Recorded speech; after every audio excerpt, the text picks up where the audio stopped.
welcome back another Tuesday night, another episode of the Barbecue Pit Sports. This is your host, Michael Lynch. I'm here to talk NFC North today. Off-season move, preview for next season. We're looking into it all. So we're going to start Chicago Bears. Every year, Chicago Bears pretty much disappoint. Brought in Justin Fields last year. Cool. This year, a couple of rookies they brought in. Kyler Gordon, cornerback, probably going to do a significant amount for them with the departure of Kyle Fuller, right? Kyle Fuller left. No, Kyle Fuller played somebody else. Whatever. They did lose Artie Burns, Deion Bush, and Tyshawn Gibson, though, out of their secondary. So adding Kyler Gordon and Jaquan Brisker in the first round, going to be good. Jaquan Brisker missed a few tackles in his first preseason game. Wouldn't worry about that much. They got Velouz Jones Jr., wide receiver, in the third round. I think that's big because they have one of the worst receiving corps in the league. 8 picks in the last 3 rounds of the draft. O-line help in Braxton Jones. Zachary Thomas, LaVere Carter, and Doug Kramer. Also grabbed an edge rusher in Dominique Robinson and a running back in Treshin Ebner. The running back thing is important because they lost Tariq Cohen. They cut him after he tore his Achilles or something like that training. And Damian Williams also left. They lost Andy Dalton and Nick Foles as well as backups. But they bring in Trevor Siemian and Nathan Peterman. They lose Jakeem Grant, Marquise Goodwin, Allen Robinson, Jimmy Graham, Jesse James, Jermaine Adfidi, Jason Peters, James Daniels, Elijah Wilkinson, Eddie Goldman, who retired, Akeem Nicks, Bilal Nichols, Khalil Mack, who they traded to the Chargers, Bruce Irvin, Alex Ogletree, Danny Trevathan, and then, of course, we talked about their secondary that they lost. They re-signed DeAndre Houston Carson. They brought in the 2 quarterbacks. They traded with the Pats to get N'Keal Harry, who I think tore his ACL or something like that, so he'll be out for an extended period of time. They brought in Byron Pringle and Equanimeous St. Brown. David Moore, Dante Pettis, Tajay Sharp, all guys added to the wide receiver room. Nobody on the level of Allen Robinson, Marquise Goodwin, or Jakeem Grant. So I think Dante Pettis is kind of similar to Jakeem Grant, but Marquise Goodwin over all those other guys, and then Allen Robinson over all those other guys as well. They lose Jesse James as their tight end, but they bring in Ryan Griffin. They lose a bunch of guys, and James O'Shaughnessy. A bunch of guys off the O-line they lose, but they bring in Julian Davenport, Riley Reif, Lucas Patrick, and Dakota Dozer. So kind of a lateral movement there with the offensive line, I'd say. They brought in Al Quaden Muhammad and Justin Jones on the D-line. Matt Adams, Nick Morrow as the linebackers, and then they brought in Tavon Young to kind of play that slot position at corner. Because at corner, what do they got? Jalen Johnson. That's it. Now they got Tavon Young. They got Kyler Gordon. Duke Shelley's probably still there. Kendall Viler might still be there. But really, that's weird. That's a weird view. Not much. Not much going on for them. So I'd say a big thumbs down for the Chicago Bears. I don't think they're really going to do anything crazy. They didn't give Justin Fields any weapons. Their running back room got a lot shorter in depth, whereas Montgomery's dealt with some injuries over the past few years, so you would think they would need a number 2 running back to be sitting there to help them out. They did not pick that up. And then, poor O-line like they had last year, didn't really upgrade it. And their defense, I mean, it's nothing special, really. They lost the biggest defensive player was Khalil Mack, who they traded away. Danny Trevathan is yet to be signed. Not good. Not good for their defense. Not good for their offense. Chicago Bears are going to suck. Detroit Lions, another team where you say, oh, Chicago's going to suck, Detroit's going to suck. I don't think so. Here's why. They add DJ Chark, Garrett Griffin, Chris Ward, Gerard Davis, Mike Hughes, and Deshaun Elliott. So safety, one of their weak points, they bring in Deshaun Elliott. Cornerback, really, really young, no veteran help. They bring in Mike Hughes to help there. And then as far as weapons go, they had St. Brown. They had A few other guys. T.J. Hawkinson's the best receiver they have, tight end. They needed another number 2 option. I think DJ Chark has got speed. He can take the top off. He's tall. He's a physical, strong receiver, and he's also a really good route runner. So if he could stay healthy, he could definitely be a number 2 option and let St. Brown play in the slot, which would be really good for the Detroit offense. They re-signed C.J. Moore, Tracy Walker, Alex Anzalone, Charles Harris, Evan Brown, Josh Reynolds, Khalif Raymond, Tim Boyle, and David Blow. They also didn't lose much. They lost Cardale Hodge, Nick Williams, Trey Flowers, Jalen Reese-Maven, and Dean Marlowe. So they lose a safety. They lose some defensive linemen and linebackers, and then they lost a wide receiver that probably didn't even play a down for them in regular season. And if he did, I mean, we're talking about probably single digits of number of catches. So I don't really think they lost much. They added some really, really good pieces, way better than the pieces they lost. And then their draft was incredible. They drafted Aiden Hutchinson, edge rusher, first round. Jamison Williams also in the first round, one of the best receivers out of the draft. He had some injury worries, but still one of the best receivers out of the draft. They also added Josh Pichel, an edge rusher, in the second round. He's going to be good. He played really well in the preseason. Kirby Joseph, more depth to their safety room. James Mitchell at tight end, just to give a couple of backups for Hawkinson, just in case. Malcolm Rodriguez, a linebacker, and James Houston, a linebacker, in the 6th round, just to add a little bit more defensive help. And then in the 7th round, they bring in defensive tackle Jonathan Ford and cornerback Chase Lucas, guys that might make the team, they might not, but, I mean, you do so good in the early parts of the round. These guys that you get in the later parts of the round are project guys.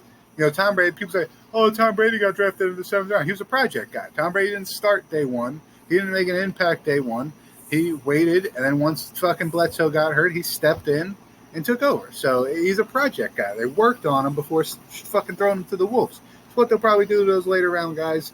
You know, Pichel might play a good amount of reps. Aiden Hutchinson probably will start. Same for Jamison Williams, who will probably be in the rotation at receiver. So overall, good offseason for the Detroit Lions. I think Detroit Lions had like 10 games decided by 1 touchdown last season. So they were barely. I mean, 10. They lose like they won like 2 or 3 wins. If 10 of those wins change, if they can get to the point where they win all of those games by 1 touchdown, we're talking about a 13-win team here. You know what I'm saying? We're talking about definitely in the playoffs. So I don't think that's what's going to happen. I don't think they're going to improve by 10 wins, but I do see them significantly improving this season. Green Bay Packers added Sammy Watkins, Jaron Reed, and Keeson Nixon. Watkins, they need help at receiver. Aaron Rodgers needs weapons with the departures of St. Brown, Marcus Valdez-Scantling, and then after they traded Devontae Adams to the Raiders. Jaron Reed definitely helping them out on the inside of the defensive line. They lost some linebackers. Tyler Lancaster was a defensive lineman they lost. Willie Merciless. Whitney Merciless, maybe that's how you say his name.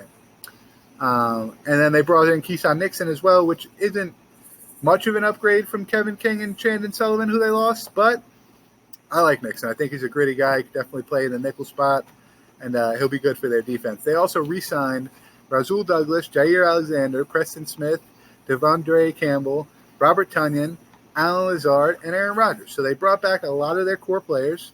Like I said, they lost Adams, they lost St. Brown, they lost Scantling. They lost offensive line pieces in Dennis Kelly, Lucas Patrick, and Billy Turner. We talked about them losing Merciless and Tyler Lancaster. They also lost Oren Burks, Zadarius Smith, Kevin King, and Chandon Sullivan. So defense taking a big hit, receiver core taking a big hit. Really no significant upgrades besides what they re-signed. They did do really well in the draft. They got Christian Watson in the second round. He should help them receiving, a really good route runner. They got Quay Walker and Devontae Wyatt in the first round. Quay Walker, one of the better linebackers in the draft. Devontae Wyatt, one of the top 2 defensive tackles in the draft. Third round, they got Sean Rahan, offensive line. Fourth round, they got Romeo Dubose, wide receiver, and Zach Tom, offensive line. A lot of people are saying Romeo Dubose in Green Bay in training camp has been rumored to be one of their top receivers. So I think their top receivers are going to be Sammy Watkins, Alan Lazard, Christian Watson, Romeo Dubose, and then maybe they bring back Randall Cobb or some shit like that. But these rookies are going to play a good amount. Kingsley Ugenbear is the edge rusher they got in the 5th round. Then they had 4 picks in round 7, getting linebacker Tyreek Carpenter, cornerback Bayonne Hicks, offensive lineman Rasheed Walker, and then wide receiver Samori Tayur. So not sure if these guys are going to make the roster or not. Not sure if they might be practice squad guys. Either way, they definitely drafted really well in the 1st, 2nd, 3rd, and 4th round. Even in the 5th round when they got that edge rusher out of South Carolina. Really good pick. They lose Zadarius Smith, one of their best edge rushers, along with Preston Smith, and they immediately replace him with a rookie. So I don't know if this kid's going to start, but he'll definitely be a good rotational piece for Green Bay. Minnesota, definitely in line to possibly win the division. They brought in Albert Wilson, Chris Reed, Jesse Davis, Jonathan Bullard, Harrison Phillips, Jordan Hicks, Zadarius Smith, and Shannon Sullivan. They re-signed Patrick Peterson, Sean Mannon, and Kirk Cousins. They lost Wayne Gallman, who, to be honest, I didn't even know played for Minnesota last year. Dede Westbrook, who that's a really good receiver that they missed out on. Tyler Conklin, Mason Cole, Rashad Hill. Everson Griffin left. Michael Pierce left. Sheldon Richardson left. Anthony Barr left. Nick Virgil, Mackenzie Alexander, and Xavier Wood all left in the offseason. So I think their defense probably took the biggest hit. They brought in Zadarius Smith to help with their pass rush, Shannon Sullivan to help on the cornerback room. Other than that, I mean, they took a big hit on defense, but offensively, they were already pretty good. They added Albert Wilson, who can do it all. He could be the slot guy, he could be the deep guy, he could be the return guy. But, other than that, not much of an upgrade from the offseason. They did bring in Lewis Sine, a safety, in the 1st round of the draft. They brought in Andrew Booth Jr. and Ed Ingram, cornerback and offensive line in the 2nd round. 3rd round, they got Brian Usmua, who not this past year, but the year before that, when he was thinking about going into the draft, was one of the top 5 picks. He stayed in college, came out, and he got drafted in the 3rd round. Khalib Evans, cornerback, Aziu Atamiu, defensive line, and Ty Chandler, running back, all in the 5th round they got. 6th round, they got another offensive lineman, Verdiran Lowe, and Jalen Naylor as wide receiver they got in the 6th round. And then in the 7th round, they got a tight end in South Carolina, Nick Muse. No significant improvements anywhere. I'd say they got a new coach. Justin Jefferson's still there. Dalvin Cook's still there. Alexander Matheson's still there. They got a decent offensive line. Decent defense. Not the best, but I definitely say it's a decent defense. The fuck, man. And, they got world-class safeties. They got Harrison Smith. They just brought back Patrick Peterson, who is getting old, but can still get the job done, still a lockdown corner. I think their defense is probably one of their weak points, but if you look at who they have to play 6 games out of the year, Green Bay, not a great offense. Detroit might be a good offense this year, but wasn't last year, so you can't really count on them being great this year. And then Chicago, not a good offense either. So, 6 games out of the year, they're playing offenses that are probably not going to put up too many points on them. They just got to figure out what happens later on in the year. Strength of schedule. They all had pretty easy schedules. Vikings had the 17th hardest. Packers had the 18th hardest. Lions had the 28th. And the Bears 29th. Best draft I gave to the Lions/Packers because I think the Packers did pretty good in their draft, but I also think the Lions getting Aiden Hutchinson and Jameson Williams in the 1st round, regardless of what they did for the rest of the time, they did pretty good. Vikings, I think, had the best offseason because I wouldn't say any of the 4 teams had a really good offseason, but I think if we're looking at the draft plus what they picked up to loss ratio, Minnesota probably did the best. Zadarius Smith adding to their pass rush, Shannon Sullivan adding to their cornerback room, and then Albert Wilson added to their receiving room. Probably the best pickups in the division. I got Minnesota going 12-5, Packers going 10-7, Lions going 8-9, Bears going 2-15.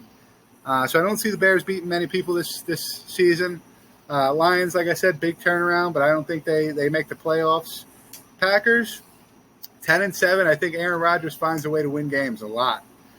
He's still got Aaron Jones. He's still got A.J. Dillon, and he's still got Robert Tonyan, and he's going to find a way to get the ball to the receivers that he does have on hand. So I don't think they're going to be trash, but I do think they come in second in the division, possibly getting a wild card. Minnesota winning the division. I think 12-5 comes from they first of all probably six wins off bat. They're probably going to sweep out every single team in their division.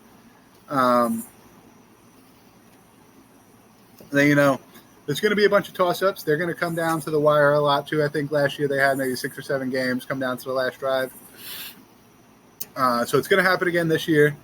They could go 12-5. They could go 8-9. Who knows? I got them going 12-5 because I think a healthy Devin Cook and a healthy Justin Jefferson help them get it done. We're going to be back for the UFC picks in a second. Till next time, stay barbecued. You guys know what the fuck it is.